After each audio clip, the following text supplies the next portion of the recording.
Monks have never paid an air conditioning bill, not once, in 1,000 years of building in the hottest climates on Earth.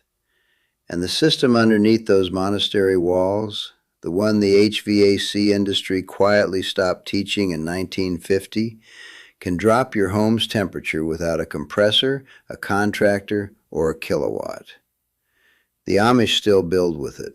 The monks never stopped. You were just never told it had a name. In the 1950s, residential air conditioning moved from luxury item to standard expectation inside a single decade, and that shift had nothing to do with older cooling methods failing. A machine arrived that was easier to sell than a building principle, and an entire industry grew up around keeping it sold. Manufacturers, utility companies, duct installers, and HVAC contractors each held financial reasons to make mechanical cooling the default answer. And so the older approach was never banned, never formally discredited, and never mentioned again after the post-war housing boom reshaped American construction. Tract homes from that era went up fast and cheap, with thin walls, low ceilings, large glass windows facing south and west, and floor plans that ignored airflow entirely. Structurally, those homes performed about as poorly at retaining coolness as a building can perform, and then a machine was dropped into each one to compensate for the design failure.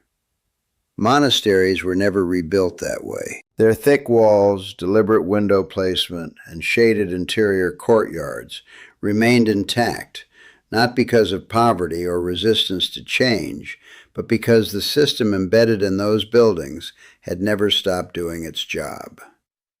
Here is the assumption built into every thermostat in every American house. Hot summers require mechanical cooling, full stop. Here is the more accurate version.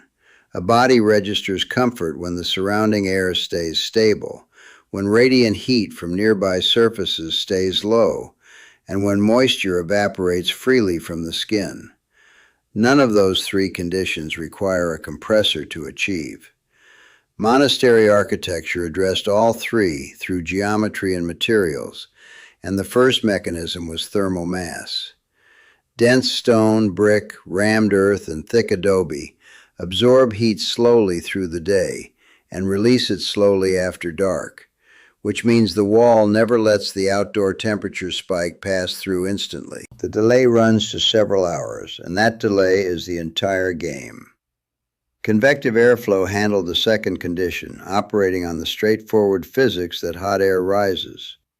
Buildings designed with low openings on the shaded side and high openings near the roof pull air through continuously, without a fan, without a motor, because the temperature difference between low and high creates pressure that moves air on its own. The third mechanism was evaporative cooling, where water changing from liquid to vapor pulls thermal energy out of the surrounding air as it goes. A wet courtyard, a fountain, a clay pot left near an open window, each one functions as a passive cooling unit, and in dry climates with low humidity, the effect can drop ambient temperature by 10 to 20 degrees depending on conditions. The knowledge behind all of this was never lost. It was set aside because something easier to sell came along. These 5 zones appear consistently across monastic architecture in hot climates, from Provence to Andalusia to the canyon country of the American Southwest. And while the builders rarely wrote the principles down explicitly, they built them in every time. Zone 1 is the north-facing anchor room, the space with the thickest exterior wall in the structure, positioned to face north or northeast, and designed to retain coolness deepest into the afternoon hours. Monasteries use this room as the retreat point during peak heat, typically midday through 4 in the afternoon. Most modern homes already contain a north-facing bedroom or a basement room that performs the same function, and the only thing missing is the deliberate choice to use it during the hottest hours instead of fighting the heat in a south-facing room with the thermostat cranked down. Zone 2 relies on the stack effect, and monastic corridors and sleeping cells were built with this principle embedded in every opening. Cool air enters low on the shaded side, warm air exits high on the opposite side, and the temperature difference between those 2 points keeps the air moving without any mechanical help. Replicating this in a modern home means opening a low north-facing window in the early morning before outdoor temperatures climb past indoor temperatures, usually before 9, and cracking a high window or attic vent on the south side at the same time. 2 hours of that, then everything gets sealed, and the cool air captured in the building's mass holds for most of the day. Zone 3 covers the exterior skin, and no monastery window in a hot climate faced full afternoon sun without a deep sill, an overhanging roofline, or a vine-covered structure blocking direct radiation from reaching the glass at all. The goal was to stop sunlight before it touched the wall surface, not after it passed through and became interior heat. Exterior shading on west-facing windows does more to reduce cooling load than any interior curtain can manage, because an interior curtain blocks light but not the radiant heat already moving through the glass, while an exterior awning or trellis stops the radiation before it enters the building. Zone 4 is the evaporative courtyard, and even monastery complexes without a central fountain kept their interior courtyards damp by wetting stone surfaces in the morning and keeping planters well watered throughout the day. The evaporation from those surfaces cooled the air moving through the surrounding rooms continuously, passively, and at no operating cost. A north-facing shaded porch with potted plants kept thoroughly watered, or a shallow tray of water near an open low window, operates on the same thermodynamic principle without requiring a fountain or a stone courtyard. Zone 5 is a behavior, not a renovation, and it costs nothing.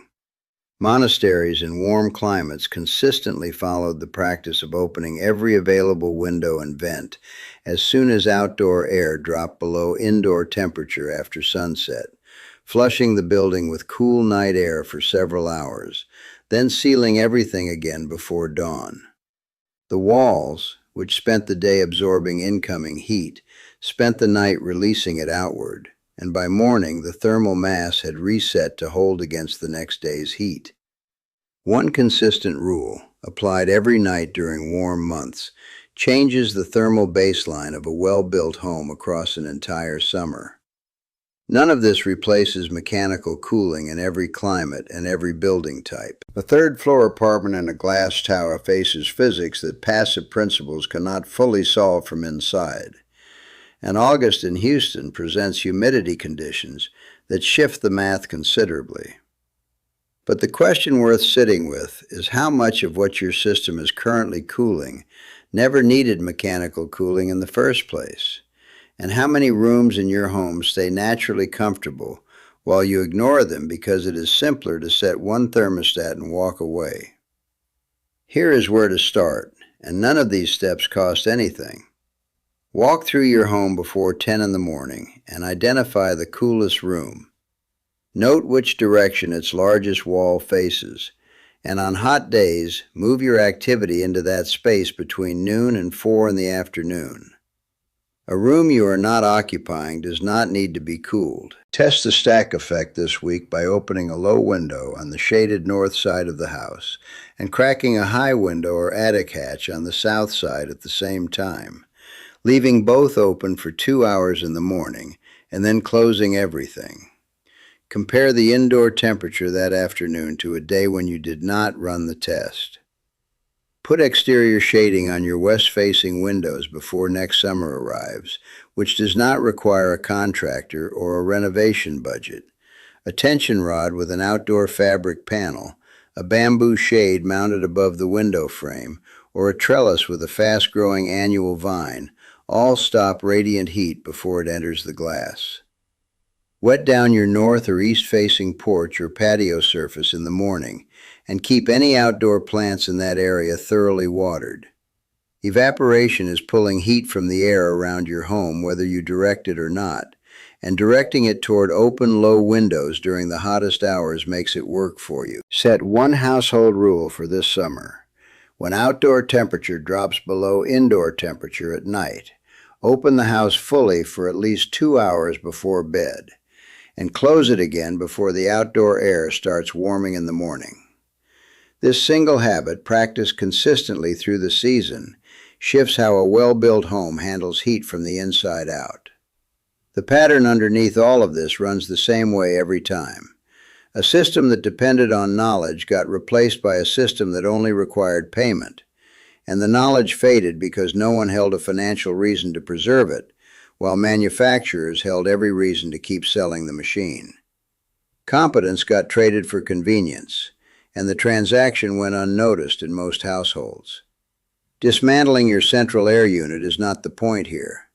Surrendering your home's entire thermal behavior to it, without ever questioning what the building itself is already doing, is the thing worth reconsidering. If you have lived in your current home for years and never mapped which rooms stay naturally cool, tell me in the comments where you live and what kind of home you have, whether it is old construction, a new build, an apartment, or a farmhouse, and whether you have ever noticed a room that nobody uses in the summer because it stays comfortable on its own. Those comments get read, and the patterns across different climates and building types are genuinely worth understanding. Next week covers the monastery water filtration system that produced clean drinking water for centuries without a single filter cartridge, plastic housing, or replacement part. The process relies on 3 materials, all of them available for under $5 total, and the result outlasts any under-sink filter currently sitting in your kitchen.